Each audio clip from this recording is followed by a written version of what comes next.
नमस्कार, मैं गुप्तेश्वर पांडे, डीजीपी बिहार।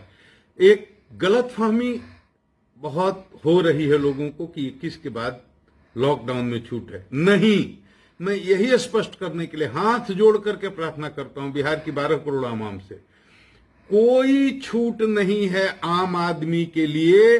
जैसे लॉकडाउन चल रहा था आम जनता के लिए, वैसे ही एक लॉकडाउन 3 मई तक चलेगा। आपने बड़ा सहयोग किया है, बड़ा समर्थन दिया है, बड़ा ही प्यार दिया है। मेरा अनुरोध है कि 3 मई तक अपने घर में रहें।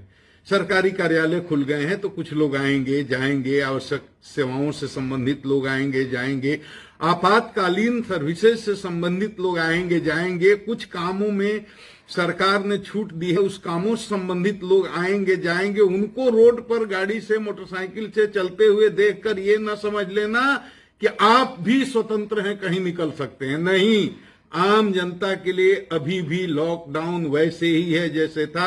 हाथ जोड़ते हैं, घर में रहिए, सुरक्षित रहिए, 3 मई तक बाहर मत निकलिए।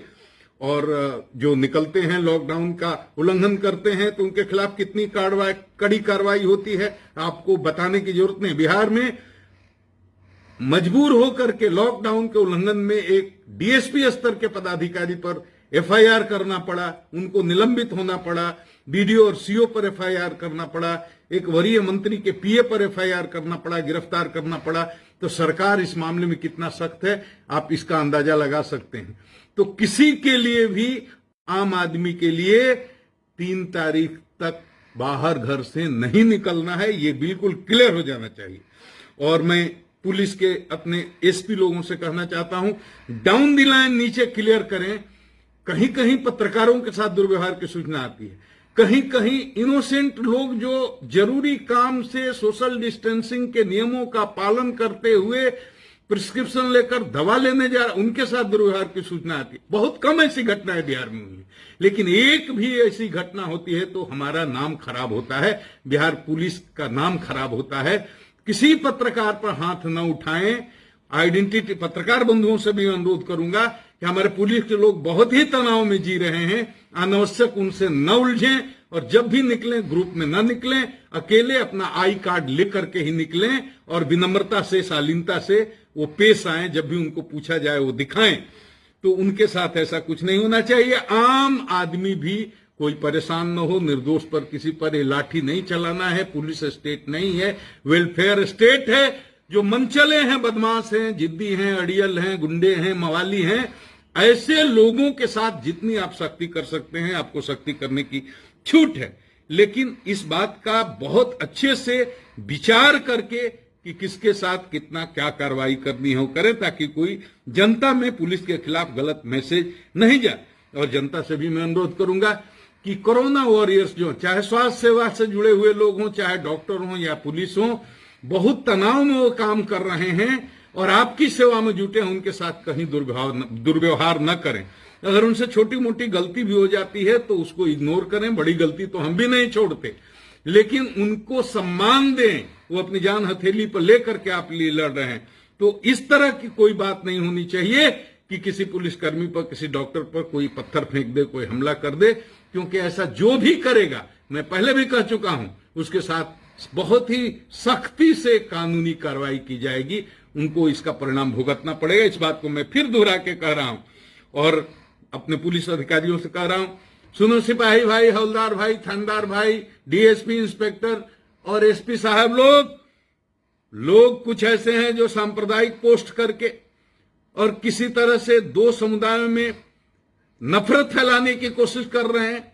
सैकड़ों लोगों की ऐसी गिरफ्तारी हुई है। जो पोस्ट करता है उसको तुरंत दबोच लीजिए, मुकदमा कीजिए, गुंडा रजिस्टर में उसका नाम चढ़ाइए, केस में चार्जशीट करिए, स्पीडी ट्रायल कराइए, ताकि वो जीवन में ऐसी गलती करने की हिम्मत न करे। एक बार ये हो गया, सरकारी नौकरी नहीं मिलेगी, चरित्र सत्यापन प्रमाण पत्र नहीं मिलेगा, जीवन में बहुत ही संकट का सामना करना पड़ेगा। इसलिए मैं नौजवानों से अनुरोध करता हूं, चाहे किसी समुदाय के हों, किसी तरह के बहकावे में आकर कोई भड़काऊ पोस्ट न करें, कोई अफवाह न फैलाएं। सोशल मीडिया पर भी ध्यान रखिए। पत्रकार हमारे स्तंभ हैं, उनका सम्मान करना हमारा धर्म है। लेकिन पत्रकारिता के नाम पर कुछ ऐसे लोग भी आ गए हैं जो पोर्टल खोल खोल करके और गलत न्यूज अफवाहें फैलाते हैं। कम हैं, लेकिन ऐसे लोग हैं। तो ऐसे लोगों के खिलाफ भी कार्रवाई होगी, ये बात उनको ध्यान में रखना चाहिए। उनकी जिम्मेवारी है। वो अगर मीडिया के चौथे स्तंभ हैं तो उनकी जिम्मेवारी है। कोई भी जिम्मेदार पत्रकार इस तरह की कोई गलत अफवाह नहीं फैला सकता अपने चैनल के माध्यम से। लेकिन कुछ लोग हैं, तो ऐसे जो कुछ लोग हैं उनको चिन्हित करें और विचार करके उन पर कार्रवाई करें। और मैं फिर ये कहना चाहूंगा, किसी भी स्थिति में बिहार में सांप्रदायिक सौहार्द को बना करके रखना है। ये ऋषियों मुनियों बलियों की धरती है, सांप्रदायिक सद्भाव की धरती है। हिंदू मुसलमान यहां हमेशा सदियों से एक साथ रहते आए हैं, प्रेम और सद्भावना और एकता के साथ। इसको बनाकर रखना है। पुलिस का सहयोग कीजिए और पुलिस के लोग, आप जनता का सहयोग करें। जो बीमार हैं, लाचार हैं, रोगी हैं, भूखे हैं, नंगे हैं, हॉस्पिटल जाने की जरूरत है, एम्बुलेंस की जरूरत है, दवा की जरूरत है, उनकी सेवा करिए, उनकी मदद करिए। जनता का दिल जीतिए, सेवा से जीतिए। केवल लाठी चला कर ये दिल नहीं जीत सकते। तो मैं जनता से और आम पब्लिक से जो कहना था मैंने कह दिया। मैं तमाम पत्रकारों से भी अनुरोध करता हूं कि संकट के समय में हमारा सहयोग करें। मुझे आपका प्यार, मुझे आपका आशीर्वाद चाहिए। और आपके साथ अगर आप जेन्युइन आदमी हैं, किसी तरह की कहीं कोई गलती होती है, आप हमको बताएं, हम उसका संज्ञान लेंगे। आप सबों को मेरा